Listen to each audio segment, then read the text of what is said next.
안녕하세요. 꽃보이네 영상 제작소 시부야케입니다. 오늘은 주니퍼 타면서 알게 된 꿀팁 20가지에 대해서 말씀드리려고 카메라를 켰습니다. 이미 아는 부분도 있겠지만 끝까지 보시면 분명 모르는 부분이 있을 수 있으니까 영상 끝까지 시청해 주시고요. 20가지나 돼서 좀 빠르게 진행해야 될 것 같아요. 바로 진행하겠습니다.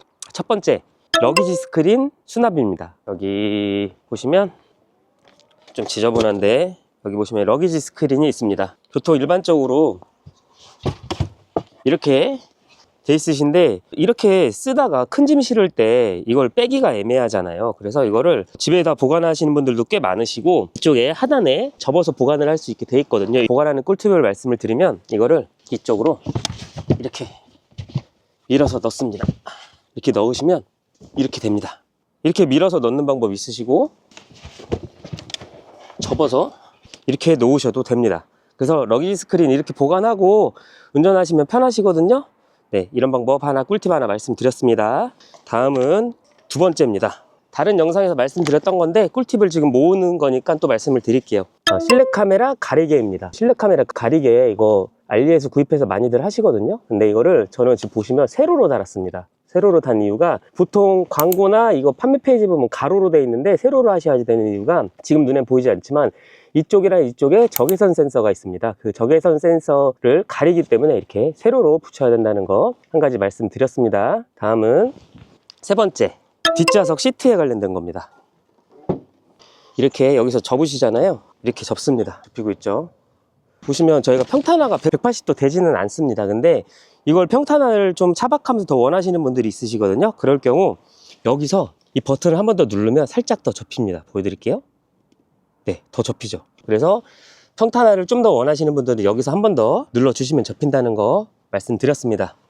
다음은 네 번째입니다. 차에서 내리실 때 좁은 공간 내리시는 경우가 많이 있잖아요. 그런 경우에 관련된 꿀팁인데 저희 차는 프레임리스 도어입니다. 프레임리스 도어가 장단점이 있지만 좋은 점 중에 하나가 창을 내리고 이렇게 차에 탔어요. 그러면 차에 이렇게 탄 상태에서 이거를 좁은 공간에서 이 정도만 문을 열어도 이렇게 몸을 내밀기가 편합니다. 프레임이 없기 때문에 몸을 내밀고 빠져나와서 문을 닫으면 편하거든요. 어느 자리든 간에 다 프레임리스 도어이기 때문에 그런 식으로 창문을 내린 다음에 내리고 차에서 멀어지면 자동으로 또 창문이 알아서 잠기기 때문에 문을 열고 내리는 것을 추천을 드립니다. 다음은 다섯 번째, 문을 저희가 이렇게 닫고 할 때 이게 생각보다 힘을 좀 많이 줘야지 되거든요. 꼭 안 닫히는 경우가 있어요. 문을 꽉 안 닫고 이 정도만 이렇게 되는 경우가 있죠. 이럴 때 어떤 분들은 다시 이렇게 열고 이렇게 세게 닫습니다. 이렇게 하지 마시고 닫는데 이 정도밖에 안 닫혔다 그러면 열지 마시고 이 상태에서 그냥 쭉 누르시면 닫힙니다. 이거 모르시는 분들 생각보다 많으시거든요. 이렇게 하시는 거 추천드려요. 다음 여섯 번째는 소화기 위치입니다. 요즘에는 의무적으로 소화기를 차에 지급을 하도록 되어 있습니다. 근데 그 소화기를 어디에 보관하실지 고민하시는 분들이 계신데 어쨌든 소화기는 긴급할 때 써야 되는 거잖아요. 그래서 소화기를 어디에 보관하시는 게 좋냐면 여기, 저는 여기에 보관되어 있습니다. 운전석 아래 보관이 되어 있고 이게 지금 여기 보시면 클립이 되어 있어서 바닥 시트에 이렇게 클립을 낄 수가 있고 이렇게 여기서 툭 따서 바로 소화기를 이렇게 꺼낼 수 있게 되어 있죠. 그래서 소화기는 이쪽에 놓는 것을 강력하게 추천을 드립니다. 이렇게 하셔야지 나중에 위급한 상황에서 꺼낼 수가 있으니까 네, 그렇게 해서 또 보관을 하시면 됩니다. 일곱 번째입니다. 이거는 공식 매뉴얼에도 나와 있는 내용이에요. 겨울에 이게 얼어서 문이 안 열리는 경우가 있거든요. 근데 이거를 원래 저희가 문을 열 때 여기를 누르고선 이렇게 문을 여는 방식인데 공식 매뉴얼에도 나와 있습니다.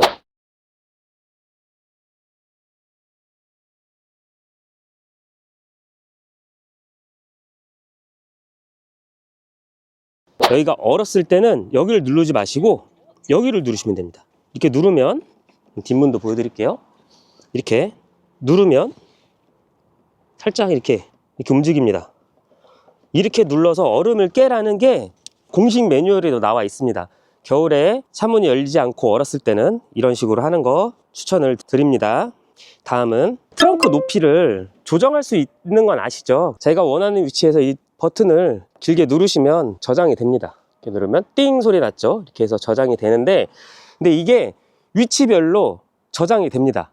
제가 원하는 이제 지하 주차장이나 자주 가는 쪽에 천장이 낮아서 이게 만약에 닿을 위험이 크다라고 하면 그 높이에 맞추고 길게 누르면 그 위치에서 저장이 되는 거고, 다른 또 지역이나 다른 위치에서 이걸 저장을 그 높이에 맞춰서 하면 그 높이로 지역별로 저장이 되는 걸로 그 전에 업데이트가 됐거든요. 그래서 그거 모르시는 분들이 계셔서 그거 한 가지 말씀을 드립니다. 쿠페형 모양의 이런 트렁크이기 때문에 이게 꽤 높거든요. 그리고 여기 머리 찌는 거 진짜 조심하셔야 돼요. 여기에 머리 부딪혀서 여기 모서리에 머리 꿰매는 수술 하신 분들 진짜 있으시거든요. 그러니까 항상 이 트렁크 머리 부딪히는 거 조심하셔야 됩니다. 다음은 공기압에 관련된 겁니다. 승차감을 위한 건데 권장 공기압이 42입니다. 들어가서 보여드릴게요. 권장 공기압이 42인데 저는 공기압이 보여드릴게요. 36입니다. 네, 좀 낮죠? 36인데 주니퍼 같은 경우 권장 공기압 41을 하면 승차감이 통통 튄다고 해야 될까요? 그런데 공기압을 낮추면 승차감이 확실히 좀 부드러워지는 느낌이 있습니다. 38, 39 정도에 맞추시는 분들도 계시는데 겨울철이다 보니까 공기가 수축되기 때문에 공기압 수치가 이렇게 저절로 낮아지는데 조금 날씨가 따뜻하거나 하면 다시 37, 38까지 올라갈 거예요. 다른 차종들 보면 보통 공기압 권장 수치가 35, 36입니다. 유독 주니퍼가 높아요. 42. 아마 전비만을 위한 계산이지 않을까 싶습니다. 경고 표시 떠도 뭐 아무 지장이 없습니다. 저는 그냥 무시하고 그냥 계속 타거든요. 승차감이 좀 안 좋다, 통통거린다라고 하시는 분들은 공기압 이렇게 낮추는 거 추천드릴게요. 다음은 히터에 관련된 겁니다. 보통 오토로 많이 하시죠. 자동으로 하면 좋은 게 습기 같은 것도 잘 안 차죠. 근데 단점이 이렇게 자동으로 하면 대부분 바람이 이 전면에서 나옵니다. 근데 발이 시렵습니다. 이게 전기차의 특성인지는 모르겠는데 생각보다 발 시렵다고 하시는 분들이 많아요. 그래서 저는 겨울에 자동 안 하고요. 그냥 하방만 비치는 걸로 하고, 바람 세기는 보통 1, 2밖에 안 합니다. 그리고 온도는 20도에서 한 21도 정도만 맞춰도 충분히 아래에서 따뜻한 바람이 나오고 그 바람으로 전체적으로 따뜻한 바람이 돌기 때문에 이렇게 세팅하시는 것을 추천을 드립니다. 그리고 다음은 오토파일럿을 할 때 속도 조절을 하잖아요. 50km면 50km, 60km 숫자를 터치를 하시면 속도가 그 제한 속도로 바로 바뀝니다. 어떤 분들은 계속 이렇게 휠을 돌리시는 분도 계시는데 그렇게 터치를 하면 바뀌니까 그런 방법 하나 또 말씀을 드렸습니다. 그리고 테슬라 운전하시는 분은 대부분 아시겠지만 초보자분들은 잘 모를 수도 있어요. 재부팅하는 방법입니다. 테슬라는 소프트웨어라고도 하잖아요. 그래서 차가 이게 카컴이 먹통이 되는 경우가 있습니다. 그럴 경우에는 이 버튼 두 개를 동시에, 이 버튼을 동시에 두 개를 이렇게 누르고 계시면 네, 이렇게 꺼지고 재부팅이 됩니다. 터치로 드라이브 모드를 선택을 하잖아요. 근데 만약에 좀 문제가 발생을 했다고 하면 여기 위에 보시면 이렇게 PRND 네, 이렇게 있습니다. 여기서 눌러서 운전이 가능하다는 거 너무 걱정 안 하셔도 됩니다. 재부팅이 그 사이에 됐네요. 그래서 수동으로는 여기 위에 있는 기어 조절도 가능하다는 거 재부팅이 됐습니다. 이거 모르시는 분들 생각보다 계시더라고요. 다음입니다.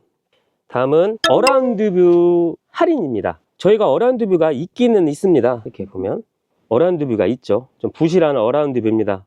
그 리얼 화면이 아니라 이제 그림으로 나오는 건데 이게 자동차 보험사에서 어라운드 뷰 할인이 됩니다. 보험사마다 차이는 있겠지만 확실한 건 삼성화재는 가능하시거든요. 안 되는 보험사도 있는 걸로 알고 있어요. 보험 설계하실 때 꼭 어라운드 뷰 할인을 넣으시는 것을 추천을 드립니다.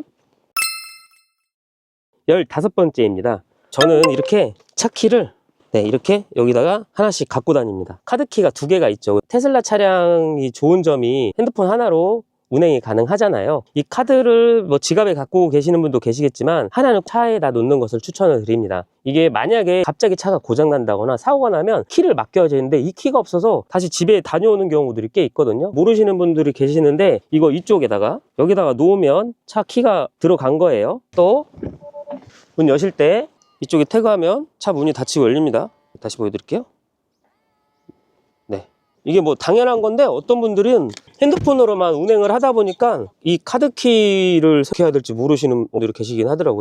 핸드폰이 먹통되는 경우들도 있을 수 있기 때문에 꼭 하나는 이렇게 차에다 놓는 것을 추천을 드립니다.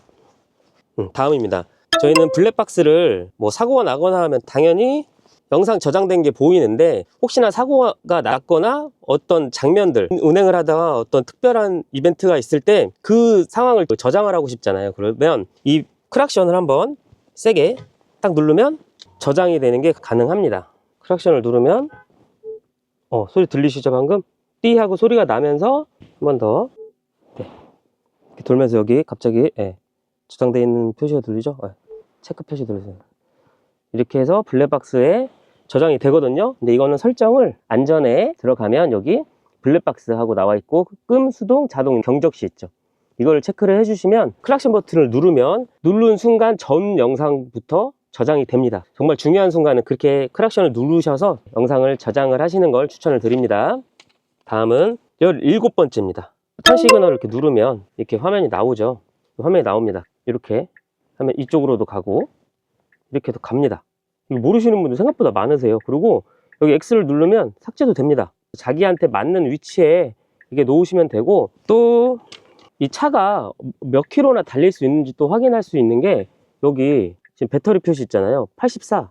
이 숫자를 누르면 앞으로 가능 주행거리 이렇게 바꿀 수가 있습니다. 이거 모르신 분들이 생각보다 계세요. 누르면 바꿀 수 있다는 거 참고하시면 좋겠습니다. 이제 다음 18번째 어플에 관련된 내용인데, 테슬라 내비가 좋지 않기 때문에 T맵을 많이 사용을 하시잖아요. 테슬라 내비도 같이 보고 싶을 수가 있잖아요. 근데 그런 경우에는 이 어플 내비 투 테슬라라는 어플이 있습니다. 어플을 깔면 T맵을 이렇게 사용할 때, 예를 들어 제가 집을 이렇게 누르면 이런 식으로 자동으로 테슬라한테 전송이 되면서 이렇게 목적지가 공유가 같이 됩니다. 제가 알기로는 네이버 지도랑 카카오 내비도 이 기능이 자동으로 되는 걸로 알고 있어요. 근데 이제 T맵 쓰시는 분들은 이게 안 되기 때문에 이 내비 투 테슬라라는 걸 깔아 놓으면 목적지 설정할 때마다 자동으로 차랑 이렇게 공유가 된다는 거 말씀드렸습니다. 다음은 19번째. 이것도 핸드폰 어플에 관련된 내용인데, 지금 저는 이렇게 여기 보시면 즐겨찾기가 5개가 되어 있습니다. 근데 이 즐겨찾기를 기본은 이렇게 즐겨찾기가 4개가 되어 있습니다. 근데 여기다 즐겨찾기를 하나 더 넣을 수가 있거든요. 여기를 이렇게 누르시고 이렇게 즐겨찾기를 이 안에다가 이렇게 끌어서, 힘들지만 넣으면 즐겨찾기가 5개가 가능합니다. 그리고 여름 같은 경우 차가 너무 뜨겁다 그러면 에어컨이나 이런 걸 틀어 놓으시는 분도 있고, 실내 온도도 자동으로 이렇게 일정 온도 올라가면 유지하게 하는 기능도 있지만, 여기 보시면 환기라고 있습니다. 환기를 누르면 창문이, 모든 창문이 이 정도 열립니다. 다 열렸죠? 이렇게 환기하시는 방법도 있다는 거 어플로 알려드렸습니다. 다음입니다. 테슬라 구입하시면서 알리용품 많이 사시잖아요. 근데 해외 직구를 거의 안 하다가 테슬라 사면서 알리익스프레스에서 직구하시는 분들이 많이 계시거든요. 근데 직구를 하실 때 관세가 나옵니다. 결제를 하실 때 나눠서 구매를 하셔야 됩니다. 근데 이게 도착일 기준이기 때문에 운이 좋으면 관세가 안 나올 수도 있어요. 혹시나 그게 같은 날 다 출발을 하면 생각지도 못했던 관세가 나올 수 있기 때문에 나눠서 하셔야지 되는데, 급하신 게 아니면 되도록 나눠서 하시는 게 좋고요. 관세는 일반적으로 $150, 초과 시에 부가세 10%가 부과가 되고 품목에 따라 좀 다르다고는 합니다. 알리용품 저는 주문을 할 때 어느 정도 일부 나눠서 그렇게 주문을 하고 있습니다. 오늘은 테슬라 타면서 알게 된 꿀팁 20가지에 대해서 빠르게 진행했습니다. 더 좋은 꿀팁 있으시면 댓글 달아주시고요. 앞으로 더 좋은 테슬라 정보로 찾아뵙겠습니다. 영상 시청해주셔서 감사합니다. 끝.